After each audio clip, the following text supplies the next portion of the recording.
News बुनकर की आवाज में आप सभी का स्वागत है। वाराणसी और उसके आसपास की क्षेत्रों की खबर पाने के लिए अभी तक आपने वाराणसी न्यूज बुनकर की आवाज को सब्सक्राइब नहीं किया है तो सब्सक्राइब जरूर कर लें। चलिए आगे चलते हैं न्यूज की तरफ। उत्तर प्रदेश का सीतापुर शुक्रवार देर शाम डबल मर्डर से दहल उठा। पुरानी रंजिश के चलते बदमाशों ने बाप बेटे की गोली मारकर निर्मम हत्या कर दी।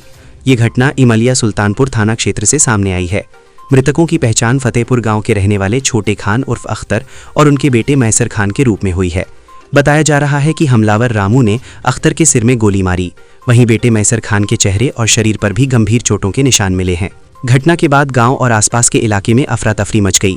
जानकारी मिलने पर पुलिस मौके पर पहुंची और दोनों घायलों को जिला अस्पताल भेजा गया, जहां डॉक्टरों ने उन्हें मृत घोषित कर दिया।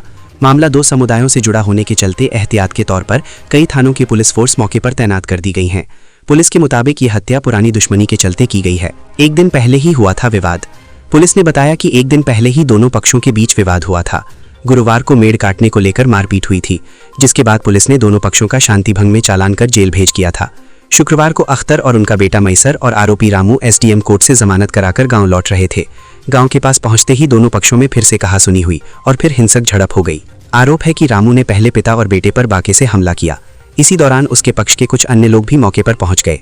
रामू ने पहले अख्तर को गोली मारी और फिर भाग रहे मैसर खान को करीब 20 मीटर तक दौड़ाने के बाद गोली मार दी। जानते हैं कि सर ये जो हत्याकांड का जो सिलसिला चल रहा है फतेहपुर मातिनपुर में और ये दशकों से चला आ रहा है, उसी का ये बदला था। ये क्या निकल करके आ रहा है?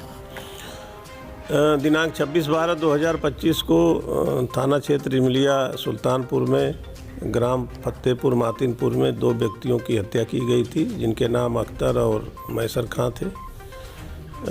इसमें अभियुक्त पक्ष जो हैं वो ये प्रकाश में आया कि इनके द्वारा जो मृतक थे अख्तर और मैसर, ये अभियुक्त पक्ष के पिता और भाई की, पिता की हत्या 2011 में किया था और भाई की हत्या 2020 में की थी।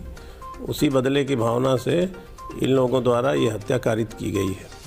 जी ये तो निकल करके आ गया कि हत्या की गई, दो आरोपी भी आपने गिरफ्तार कर लिया है। हत्या के पीछे असल वजह क्या निकल करके आ रही? पहले भी पिता पुत्र को मारा गया, ये अलग बात है।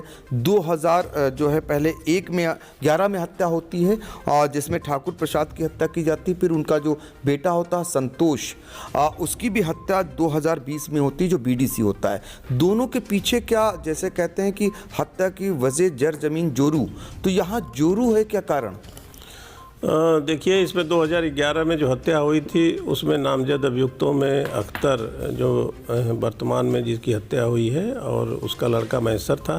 साथ ही एक इसमें रूबी नाम की महिला थी, जिसमें ये प्रकाश में आया था कि रूबी नामक महिला के संबंध अख्तर से भी थे और जो मृतक जो अजय पाल जिसमें अभियुक्त है उसके पुत्र, उसके पिता ठाकुर प्रसाद से भी थे। इसी रंजिश की वजह से ठाकुर प्रसाद की हत्या हुई थी। और 2020 में अजय पाल के भाई की हत्या हुई थी। इसमें भी कुछ इस तरह का ही मामला निकल के आया था।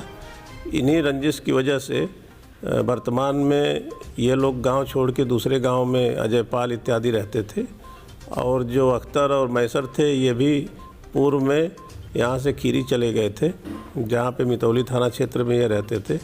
लेकिन 1 साल पूर्व इनका आना जाना शुरू हुआ था और इस वजह से थोड़ी गतिविधियां जब बढ़ी तो फिर से इनके मन में एक रंजिश की भावना जगी और इसी कारण से इन्होंने हत्याकांड को अंजाम दिया। एडीसी साहब, घटना वाले दिन हुआ क्या? विवाद कहां से शुरू हुई और फिर कैसे इनके मन में आया कि आज इनको ख़त्म ही कर देना है?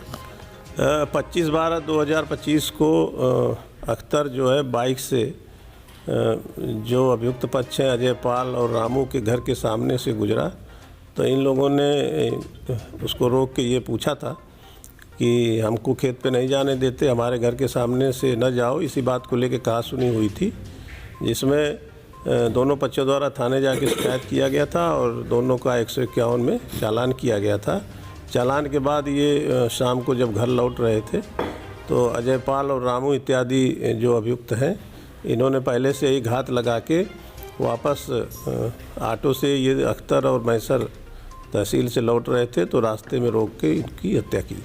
और ये जो घटना होती है, घटना के तुरंत घंटों में ही मुलजिम गिरफ्तार हो जाते हैं। ये इलेक्ट्रॉनिक सर्विलांस का कमाल है, आपके नेटवर्क का कमाल है। देखिए, इसमें पुलिस अधीक्षक महोदय द्वारा कई टीमों का गठन किया गया था, जिसमें इलेक्ट्रॉनिक सर्विलांस के माध्यम से लोकेशन आदि भी अभियुक्तों की निकाली गई थी। साथ ही मैनुअली भी पता रसी सुराग रसी किया गया था। टीमों द्वारा लगातार दबिश देने के कारण इनकी गिरफ्तारी हुई। और सर, इसमें 4 आरोपी अभी भी फरार हैं, जिसमें 2 सगे भाई और हैं, तो वो कब तक पकड़ में आएंगे? जो 4 अभियुक्त शेष हैं उसमें से श्यामल उर्फ रणधीर है, जो कि रामू का ही भाई है, और एक श्रीपूजन है और श्रीपूजन का लड़का है, और एक भाई और है श्यामू का।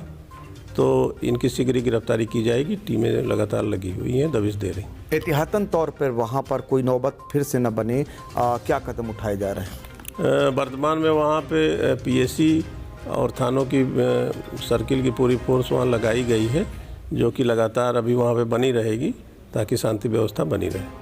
कल फिर मिलते हैं कुछ नए खबरों के साथ, तब तक के लिए जय हिंद।